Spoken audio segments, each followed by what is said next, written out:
Welcome to the Funeral Channel Network podcast. Wait, no, I'm just kidding. It's the deep dive. Oh, thank goodness. But I say that because today we are going to a place that, well, most of us try very, very hard to avoid until we absolutely have to go there. We are diving into the archives of how we say goodbye, and honestly, it's about time we did. It is. And while the intro might have sounded a little dark, the material we're covering today is surprisingly, well, life-affirming, I think. It really is. We're looking at a text titled Digital Guestbooks, a Modern Evolution of Collective Grief. Okay, so before we get into the whole digital part of that, I want you to picture something with me. Okay. Well, don't close your eyes if you're driving, obviously, but picture this. You're standing in a hallway. Uh-huh. The carpet is that specific floral pattern that only seems to exist in, like, hotels and funeral homes. You know the one I mean. Absolutely. It's designed to hide stains, but mostly it just hides joy. Right. Exactly. And the lighting is dim, it's intentionally soothing, but somehow it just makes the air feel heavy. Yeah, thick. You're wearing a suit or a dress that you haven't put on in maybe 3 years, so it's a little tight, a little uncomfortable. You're sweating slightly. I can already smell the lilies and the old dust. It's a sensory memory we all have, isn't it? And you're standing in a line. The line. Always a line. And it is moving so slowly. You hear sniffing around you, you hear the rustle of coats and tissues, and then it's your turn. The moment of truth. You are standing in front of a podium, and on it there is a book, a physical paper book with lined pages. And there's a pen. Yes, there is a pen attached to a ribbon or maybe a little silver chain. The pen that never seems to have quite enough ink. It's always slightly scratchy. Always. And suddenly the pressure just hits you. I mean, it is immense. You have people behind you waiting, kind of checking their watches. You can feel them. You can feel their breath on your neck. You have the bereaved family standing maybe 10 feet away, just looking exhausted. And you have about 15 seconds, maybe even less, to summarize an entire human relationship. Right. A whole life. You want to be profound. You really do. You want to say, he changed my life, or she was the reason I became a teacher. But your brain just freezes. The cognitive load is way too high. So what do you write? Thinking of you. Thinking of you, or maybe, so sorry for your loss. The classics. You sign your name, you put the pen down, and you walk away feeling, I don't know, hollow. Like you failed the moment. That feeling of hollowness, that's actually a recognized psychological phenomenon in grief rituals. The source we're looking at calls it the classic funeral home bottleneck. Bottleneck. That's a great term for it. It is, because we treat the guest book as a logistical necessity. Roll call to see who showed up so we can send thank you cards later. Yeah. But emotionally, Yeah. it's a pressure cooker that almost guarantees we can't provide the support we actually want to give. And that failure, that gap between what we want to express and what a simple paper book allows us to express is exactly where we're starting today. As I mentioned, we are doing a deep dive into digital guest books, a modern evolution of collective grief. And before you roll your eyes and think, great, another tech update, now grief has an app. Or maybe, is this just Facebook for dead people? I need you to stay with us. Please do, because this isn't about just digitizing a list of names. The research we're looking at today argues that shifting from paper to digital fundamentally changes the physics of mourning. The physics of mourning, wow. It changes the timeline of how we heal. And maybe more importantly, it changes the quality of the memories we leave behind. The source material makes a pretty bold claim right up front, doesn't it? It argues that for the last 100 years, maybe more, we've been operating under a model of grief containment. Containment. That is the key word for this entire deep dive. Keep that word in mind. So what does that actually mean? Are we keeping grief in a box? Is that what the funeral is, a box? In a way, yes. I mean, think about the traditional funeral structure. It is designed to be a container. You have a specific building, a specific day, a specific hour. You go in, you cry, you hug, you sign the book, and then you leave. And then it's over. Exactly. The ritual itself creates a boundary. It says, this is the time and place for grief. Monday morning at 9 a.m. is the time for work. It's a bracket in time, like open bracket, start grief, close bracket, end grief. Perfectly put. Right. But the reality of human emotion doesn't fit neatly inside a bracket, does it? The source argues that digital guest books are disrupting this entire model because they break the container. They move us from containment to continuity. Continuity. Okay, that sounds healthy, but I have to play devil's advocate immediately here. Please. Continuity sounds nice, but doesn't that also sound exhausting? If the book never closes, does the grief ever end? Are we just dragging out the pain by never putting it away? That's the core question, isn't it? It's the central tension. If the guest book creates a living legacy, does it prevent closure? Mm. Or does it perhaps redefine what closure even means in the 21st century? Okay, that's what we're going to unpack. Exactly. But to really understand why this shift matters so much, we have to look at the logistics first. We have to look at the one-time, one-place problem. Yeah, let's talk about that because I was thinking about this while reading the notes. My grandfather's funeral was in a small town in Ohio.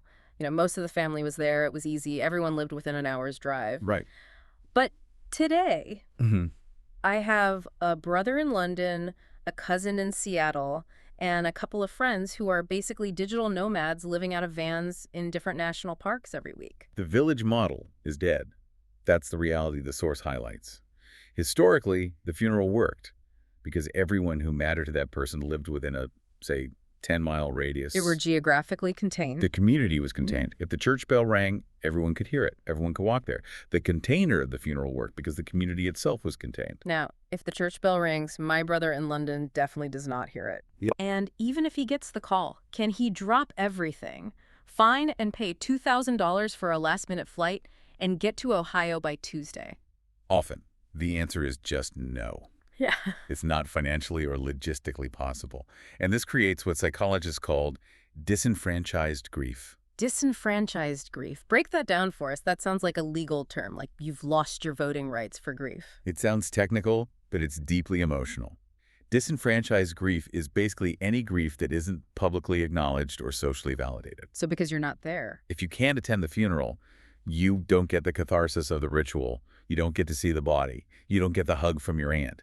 You don't get to see the casket lowered. You are sitting in your apartment in London, scrolling through Instagram while your family is mourning together in Ohio. You feel invisible. You feel invisible. Your grief feels less real to the world and maybe even to yourself because you weren't present at the main event.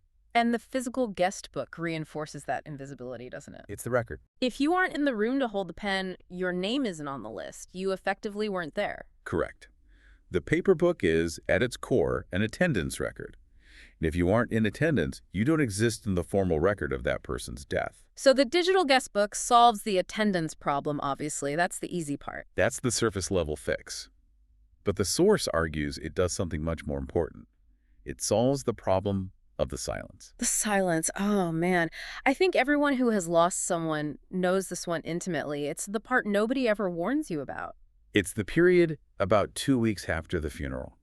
The casseroles stop showing up at the door. The flowers will. The text messages stop coming in. The container of the funeral is officially closed, and the community goes back to its normal life. People go back to posting photos of their lunch on social media or complaining about traffic, and you're just sitting there thinking, wait, my entire world just ended. Why is everyone else moving on? Exactly. For the widow, or the grieving parent, or the child, that silence is deafening. It's when the loneliness actually hits. The adrenaline of plan of the funeral is gone, the house is empty, and now there's just quiet. And the physical guest book, it's closed and put on a shelf somewhere in a closet. Right. It's done. Its job is over. But the source suggests that a digital guest book creates a distributed village.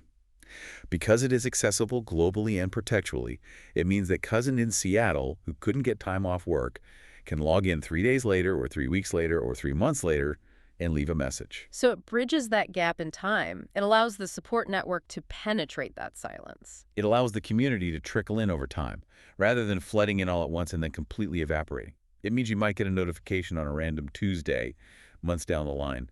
Hey, I was just thinking about your dad today and remember this funny story. That notification, it breaks the silence. It breaks the silence. It reminds you that you're not alone in your memory. Okay, that brings us to a term that kept popping up in the research, and I really want to dig into it because I think it's the pivot point for this whole discussion. Asynchronous. Now, usually when I hear asynchronous, I think about work, I think about Slack messages or emails that I don't have to answer right away. Let's have an async meeting. Right. In tech, it just means not happening at the same time. A phone call is synchronous. We have to be there, talking at the same time, reacting in real time. Right. An email is asynchronous. You send it, I read it when I can, I reply when I can. The interaction is disconnected from time. But applying that concept to grief feels, I don't know, a little cold, doesn't it? I'll schedule my grief for 4:00 p.m. on Tuesday. It sounds bureaucratic or something. It sounds cold initially, I totally agree. But the source argues it's actually more humane. Think back to that funeral home line we visualized at the start. The pressure cooker. That is a synchronous demand on your emotions. You must feel and express the right thing right now while people are watching in this specific location. And what happens in a pressure cooker? You revert to safety. You revert to cliches. You write, he was a good man, because your brain is basically in fight or flight mode. You physically cannot access your deeper, more nuanced memories because you are stressed, you're sad, you're self-conscious. I have done this so many times. I've literally stood there, panic sweating, written best wishes, and then got in the car and thought, best wishes? Who says best wishes at a funeral? I sounded like I was signing a yearbook. We've all been there. Have a great summer. Yeah. No, it's terrible. But that regret, that staircase wit where you think of the perfect thing to say 10 minutes too late, Yes. that is what the physical book locks in forever. It preserves your moment of panic, not your lifetime of love. So asynchronous grief is the permission slip to wait. It is the permission to process. The source data shows something absolutely fascinating here. Messages left in digital guest books after the first week are, on average, 300% longer than messages left on the day of the service. Wow. 300%. That's massive. That's not a small difference. It's a huge difference. And why? Because the writer has gone home. They've taken a shower. They've had a meal. They've looked through old photos. They've had a glass of wine. They're in a safe, quiet environment. Exactly. They can actually access the memory of the camping trip from 1992 or the piece of advice the deceased gave them 10 years ago that changed their career path. They can draft it, they can edit it, they can delete it and start over. They can make it count. They can make it count. It moves the act of condolence from a rushed social obligation to a thoughtful, reflective act. And for the family reading it, imagine the difference. Instead of a book full of signatures and 100 sorries, they get a notification on a Tuesday night 3 weeks later. They open it up, and it's a 3-paragraph story about how their dad secretly helped a junior employee fix a flat tire in the pouring rain and never told anyone. That's not just a guest book entry. That's a gift. It's a piece of their dad they never knew. It's meaning-making. It validates that the person's life had impact outside of the family. And it arrives when the family needs it most, during the silence. You mentioned that story about the flat tire. That triggers a thought for me. We all live these segmented lives, don't we? What do you mean by that? Well, my work friends know work me. They know the guy who stresses about spreadsheets and makes bad jokes in meetings. My college buddies know party me, though let's hope party me stays buried in the past. I think we all have one of those. My mom knows sun me. These are all different versions of the same person. Absolutely. We compartmentalize. It's how we function in different social contexts. And when you die, those compartments usually stay sealed, right? The work friends come to the funeral, they stand in a clump, maybe say a quick hi to the widow, but they don't really mix with the college friends or the neighbors from down the street. No, they stay in their lanes. And the physical guest book keeps those lists separate. It's just names. John Smith from accounting, Jane Doe from the book club. But the digital guest book merges them. And this is where we get to the concept of the collective narrative. The source calls it a mechanism for discovery. Discovery is a beautiful word to use in a funeral context. Usually we think of funerals as the end of the story. You're saying it can be the start of a new chapter of understanding? It can be the start of understanding who the person really was in their totality. There's a touching example in the notes that I think perfectly illustrates this. A family lost their father, who they knew as a quiet, somewhat stern accountant. Very serious man. Okay, I can picture this guy. Glasses, always in a tie, very no nonsense. Strict bedtime, check the homework, paid the bills on time. That's him, exactly. So they set up a digital guest book, mostly for out-of-town family. And about a week later, a group of guys from his old bowling league found the page online. Oh, I think I can see where this is going. They started posting photos and videos and stories. And it turns out, stern accountant dad was the undisputed prankster of the bowling league. No way. There were photos of him wearing ridiculous hats, videos of him telling these slightly raunchy jokes, stories about him dancing on the tables after they won a tournament. And the family had no idea about any of this. Zero. They were completely shocked. But more importantly, they were delighted. It didn't take away from the father they knew. It expanded him. It made him a 3D character. Wow. It allowed them to see a side of him that brought him so much joy, a side they had never witnessed. It's like you're putting together a puzzle of a person's life, but you didn't realize that half the pieces were in other people's pockets all along. That's a perfect analogy. And you can't get that from a signature in a book. You just can't. Yeah. You need the unlimited space of the digital format. Yeah. A physical book has lines. Lines suggest brevity. You don't write a novel on a single line. Right. A digital text box. It's a blank canvas. It invites a narrative. It says, tell me a story. It also invites media. We have to talk about the sensory aspect of this because grief isn't just an intellectual exercise. It's visceral. It's in your body. It is. I miss the sound of my grandmother's laugh more than I miss her advice, if I'm being honest. I miss the smell of her perfume. Those are the things that fade. That's the sensory deficit of loss. It's a real concept. We forget voices faster than we think. We can hold on to the visual image of a face for a long time, but the specific cadence of a voice that fades. It does. The source highlights that digital guestbooks are increasingly becoming multimedia archives. It's not just leave a message. It's upload a voicemail you saved. Upload a video card from that birthday party. For a grandchild who is, say, 2 years old when grandpa dies, that is the difference between grandpa being a name on a tombstone and grandpa being a real guy who sounded like this and laughed like that. It creates what the source calls presence. And for the grieving family, in the immediate aftermath, being able to hit play and hear that laugh, it can be incredibly painful. Yes, we shouldn't sugarcoat that. It can tear the wound open a bit. I can imagine. But it is also incredibly grounding. It proves he was here. He took up space. He made noise. He wasn't just a concept. He was a reality. I want to pivot slightly to the people who are doing the grieving. Because we aren't all the same, are we? I'm the kind of person who might want to talk about it immediately. I process things verbally. But my brother, he might not be able to say a single word for 6 months. He just shuts down completely. And that is a crucial point about inclusivity and diverse grieving styles. The traditional funeral model creates a standard, an expectation. You must grieve publicly now in this room in this way. Right. But that doesn't work for everyone. Some people are numb, some are in shock, some are just intensely private people or introverts. And if you're numb at the funeral, you might not sign the book at all. Or you just scribble your name because you can't think of a single thing to say. And then later you feel this immense guilt. I should have said something more. Exactly. Digital guest books validate what we call delayed grief. If you aren't ready to speak until 6 months later, the digital space is still open for you. You haven't missed your chance. The source explicitly notes that this takes the deadline off of grief expression. It removes the time pressure. It removes the time pressure, and it also removes the social pressure. I really appreciate the point in the source about the introvert factor, too. I think we underestimate how terrifying a funeral can be for someone with social anxiety.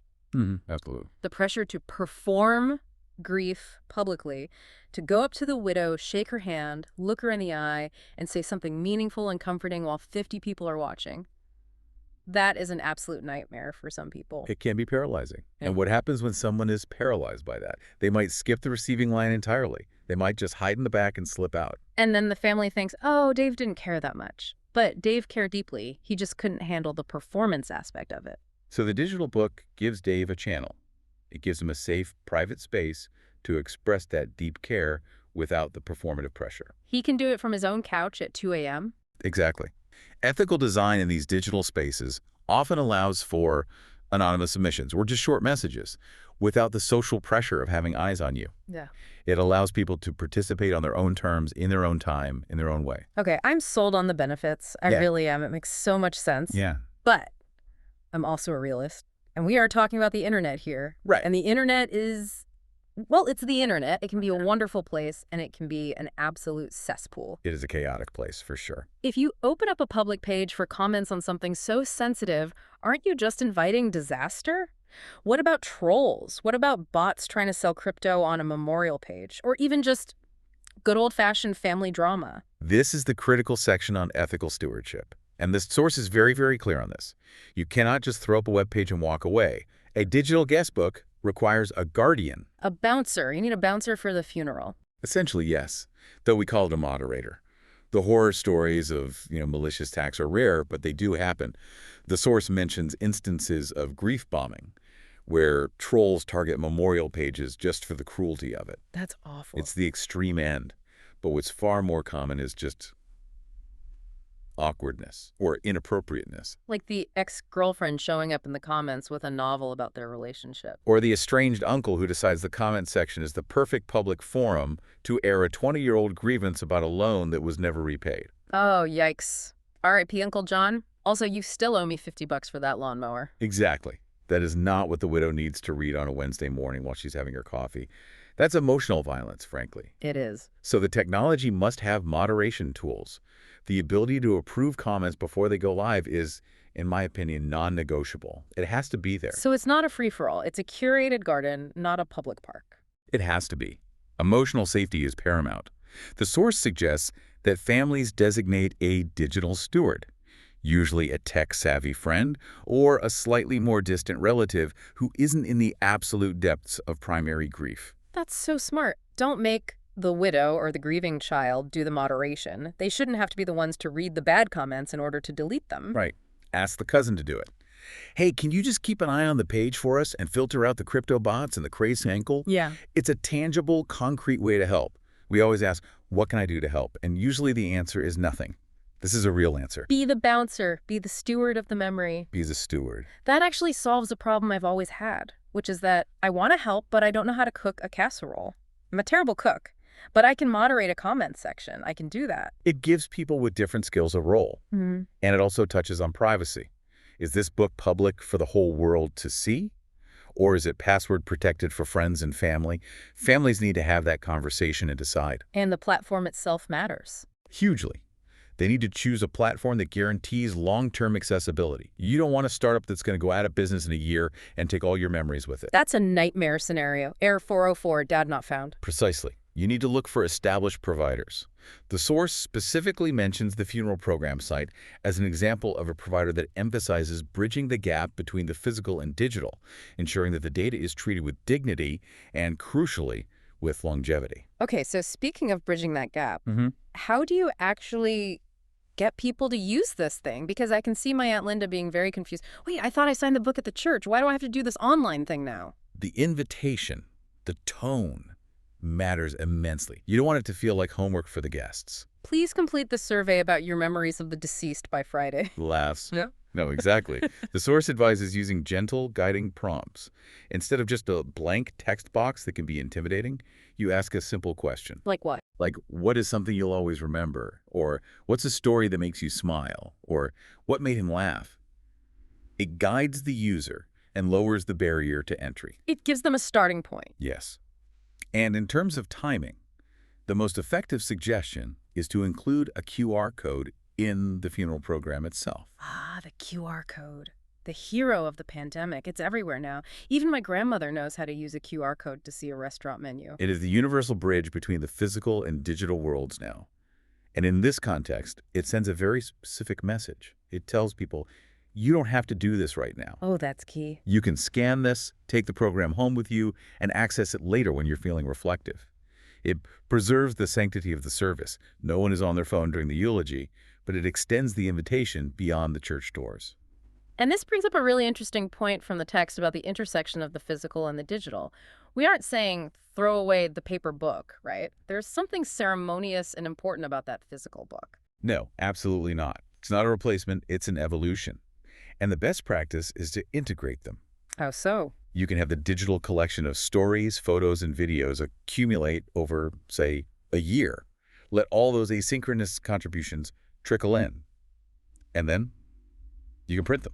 Oh, I love that. Like a yearbook for a person's life. Like a high-quality hardbound book. Yeah. A coffee table book.